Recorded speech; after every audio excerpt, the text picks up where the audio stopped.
세계 곳곳의 날씨와 기후 소식 살펴보면서 시작하죠. 기후 리포트 노광준 PD 나왔습니다. 네, 안녕하세요.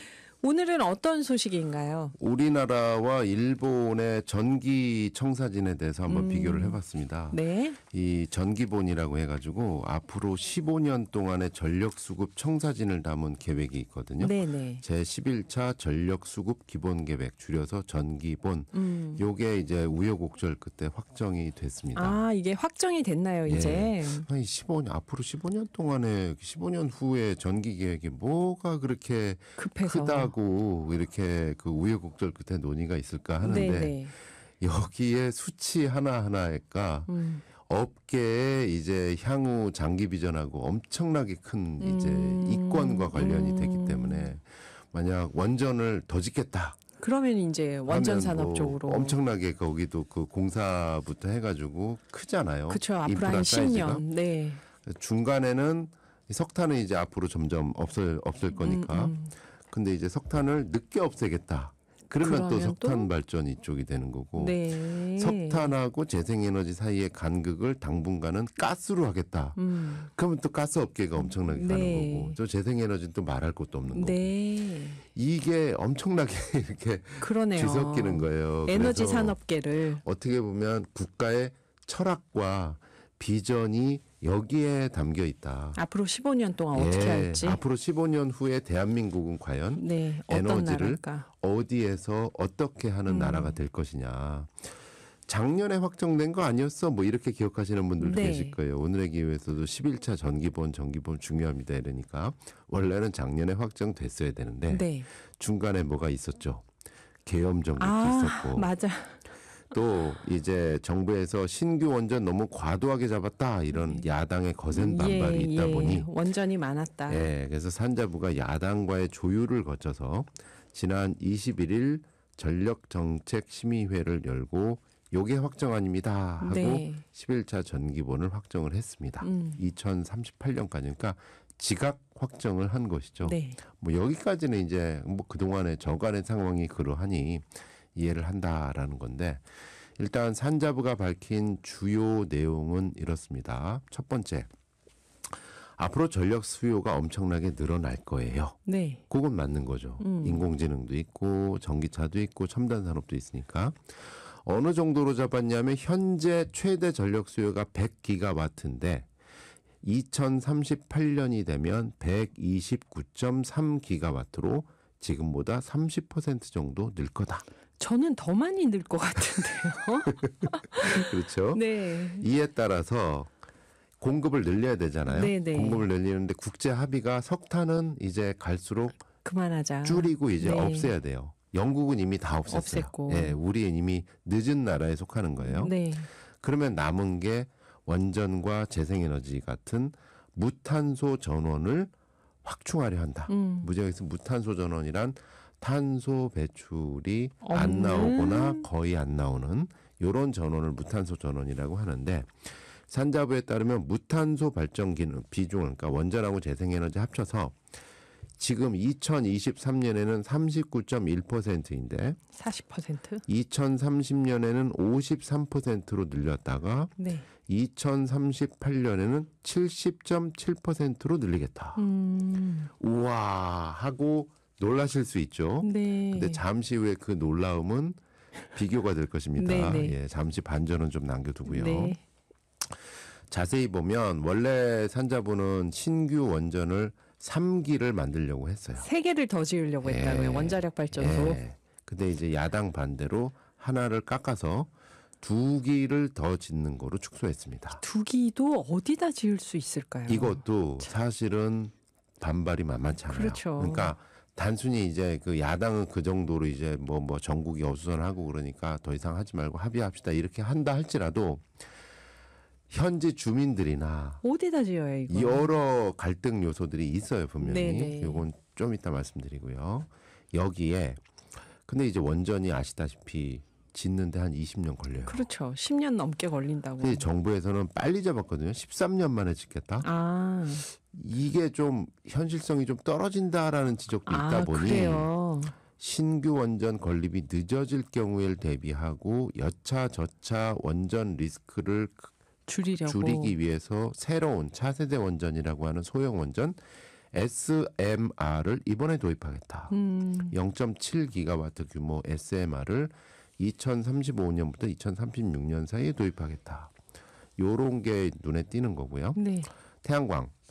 원래 작년에 제출했던 것보다 태양광을 2.4기가 더 늘리기로 했습니다. 네. 그러니까 한마디로 원전은 한 기 줄이고 신규 원전은 태양광은 2.4기가 더 늘리겠다. 근데 2.4기가를 늘리는 거지. 네. 그렇죠. 원전은 한 기를 줄이는 거고요. 그러니까 그 기가와트는 이제 설치 용량에 예, 대한 예. 것입니다. 예. 그래서 전체적으로 따지면 어쨌든 그 복잡하니까 그냥 원전 쉽게 줄인 만큼 말씀드리면 원전은 3개 짓겠다고 하는 거를 2기만 짓고 네. 태양광은 2.4기가와트 설치 용량 2.4기가와트를 더 늘리겠다. 태양광은 또 늘리겠다. 원전은 좀 줄이겠다. 요렇게 해서 이제 야당의 동의를 얻어낸 것 같아요.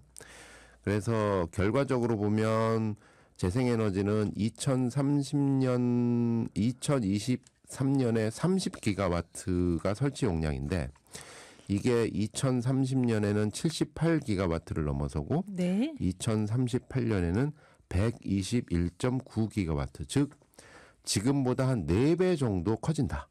앞으로 15년 예, 후에. 이게 이제 산자부 아닙니다. 네. 요 정도만 보면 아유 그래 그 어려운 전국 속에서 수고하셨네요. 네, 네. 짝짝짝 이렇게 생각이 들 게 있죠. 그런데 여기 빠진 게 있습니다. 어떤 게 이게 있을까요? 대부분의 언론 보면 여기서 끝이에요. 네. 산자부는 이랬고 작년보다 이렇게 태양광 좀 더 늘고 이 원전 하나 원자력은 줄였어. 줄였다. 그래서 원전업계에서는 좀 불만이 있는 것 같고 뭐 그래 끝 이 정도로 끝납니다. 근데 사실은 뭐 하나 좀 심심하죠. 뭐 하나 빠진 것 같죠. 뭐가 대부분 빠졌을까요? 우리가 이렇게 그 정책이 나오면 가까운 나라나 외국 국제 현황하고 비교하지 않습니까? 아, 그렇죠. 예. 그렇죠. 예. 한편 한국 정부는 이렇게 발표를 했는데 네. 외국은 이렇다. 뭐 OECD는 이렇다든지 뭐 딴 나라는 이렇다든지 이랬잖아요. 네. 그래서 뭐가 하나 빠졌을까 해서 OECD 자료 찾을 시간은 없고 그래서 가까운 일본 자료를 한번 우연히 찾아봤어요. 네. 그랬더니 일본도 마찬가지로 우리나라 전력 기본 그 전력 수급 계획처럼 15년간의 청사진을 2년에 한 번씩 내놓고 있더라고요. 일본도요. 예. 그 마침 작년 12월에 초안을 공개를 하고 올해 1월부터 논의를 시작하고 있습니다. 네. 이게 바로 일본의 제7차 에너지 기본 계획 초안인데요. 네. 우리나라 국책연구기관인 에너지경제연구원이 공개한 일본의 제7차 에너지 기본 계획 초안을 보면 이렇습니다. 여기는 2040년까지 목표예요. 여기도 똑같아요. 에너지 수급 일단 수요는 인공지능 등으로 많아질 거야. 그래서 구체적으로 원전은 2040년까지 이 정도로 늘 거야 하는데 네. 이 일본이 원전 대국이잖아요. 그렇죠. 2040년까지 20% 비중을 차지할 거야. 전체 에너지원에서 원자력은 20%로 줄인다. 20% 정도로 조정을 하고 예. 재생에너지는 최대 50%까지 늘릴 거야. 전체 50%가 되도록. 예. 근데 이것도 유럽의 국가들하고 비교하면은 낮은 거죠. 낮은 건데 우리가 이것보다 더 낮은 거죠. 예, 일본보다. 이미 뭐 덴마크나 뭐 독일이나 이런 네. 정도는 이미 50%를 지금 넘고 있는데 네. 일본은 그나마 일본이나 우리나라는 산업 경제가 그렇죠. 있으니까 제조업도 있고. 제조업 국가니까 좀 합계 하는데 일본은 어쨌든 2040년까지는 최대 50%까지 갈 거야. 재생에너지. 40에서 50% 갈 거야. 세부적으로 보면 태양광은 2040년까지 22에서 29, 풍력은 4에서 8%, 수력은 8에서 10%, 지열은 1에서 2%, 바이오매스 5에서 6%로 갈 거야. 네. 이렇게 초안을 잡고 있습니다. 그러면 숫자가 많이 나오니까 헷갈리시죠? 다시 한국과 일본 자료를 비교해 볼게요. 예. 재생에너지 한일전. 네. 원전. 한국은 2038년까지 원전을 35%로 갑니다. 일본은 2040년까지 20%로 갑니다. 15%나 적게 잡았네요. 그러니까 우리가 일본보다 원자력이 더 15%나 많은 많은 거네요. 거예요. 발전 네. 비중 면에서 네, 많은 네. 거예요. 예, 이렇게 되면 한국이 최고 원전 국가가 강국이 되네요. 되는 거고요. 재생에너지 한국은 2038년까지 29.2%, 네. 일본은 2040년까지 40에서 50%. 어유 여기 차이 많이 난다. 재생에너지 비율에서 우리나라보다 많게는 20% 정도 더 일본이 네. 앞서게 됩니다. 네. 원전은 15% 정도 한국이 더 많아지는 겁니다. 이 정도가 지금 한국과 일본이 잡고 있는 15년 후의 미래입니다. 네. 이 정도고 자료를 조사하면서 한국에는 없거나 조금 적어서 잘 강조하지 않는데 일본에서는 매우 강조하고 있는 게 있더라고요. 뭘까요? 에너지 효율화 구상입니다.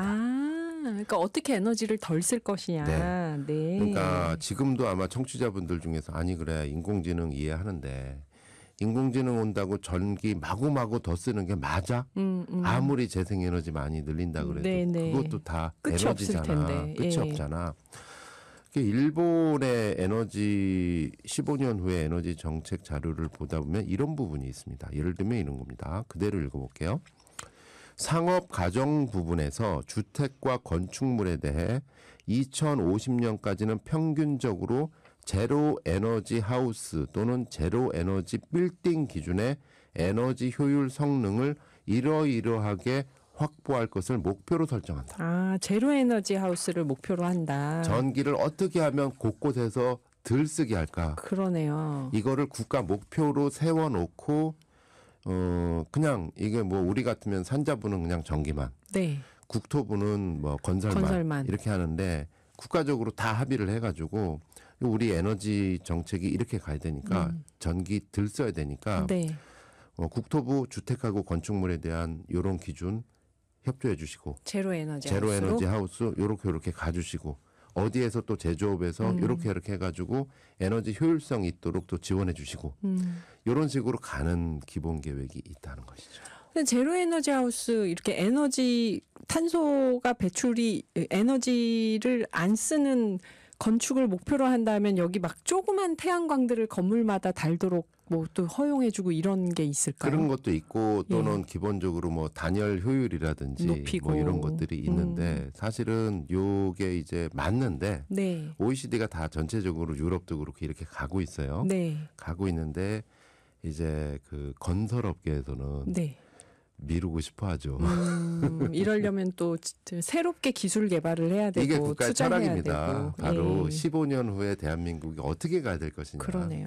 이게 국가의 철학인데요. 어쨌든 향후 전기본이 나왔는데 향후 과제를 추측해 보자면 말씀하신 대로 원전 부지 선정에 난항이 예상됩니다. 누가 좋아하겠어요? 집 근처에 원전 더구나 없는 걸. 20년 잡는 게 원전 설립 기간이 우리 공사 기술이 적어서가 아니라 네. 이 주민 민원이 그만큼 거세거든요. 그래서 20년 잡는데 현 네. 정부가 13년으로 당겨 잡았어요. 네. 과연 가능할까? 그러게요. 이미 뭐 삼척 어디 영덕 어디 여기 지자체별로 뭐 움직이는 거거든요. 지금 이게 과연 가능할까? 그리고 지역에서는 그런 게 있어요. 괜히 우리 거론된다는 자체만으로 동네 사람들 쪼개진다. 요런 반발도 예상이 되고요. 그렇죠. 그다음에 변수, 정치적 변수. 탄핵이 만약 인용될 경우. 네. 그래서 대선을 해서 차기 정부가 출범해야 될 경우. 네. 그러면 지금 지각으로 만든 11차 전기본보다는 새 정부가 만들 12차 전기본의 무게중심이 급격히 이동됩니다. 글로 가겠죠, 당연히.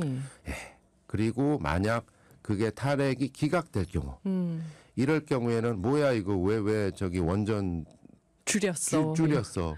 이런 논의가 또 많아지는 거고. 정말 이 지금 전국의 불안정함이 기후 위기 대응도 굉장히 더디게 만드네요. 어쨌든 한 발 한 발 어쨌든 태양광 좀 늘고 원전은 좀 주는 줄었다. 걸로. 요 정도 수준인데 앞으로 참 다이내믹 코리아 같아요. 2달 후에 분명히 다 달라질 겁니다. 일단 일본하고 수치 차이가 너무 많이 나네요. 이 정도면. 말씀하신 대로 일본이 곧 OECD 평균은 아니다. 꼴찌들의 싸움을 말씀드렸습니다. 지금까지. 꼴찌들 싸움에서도 크게 지고 있습니다. 네, 오늘 감사합니다. 노광준 PD였습니다.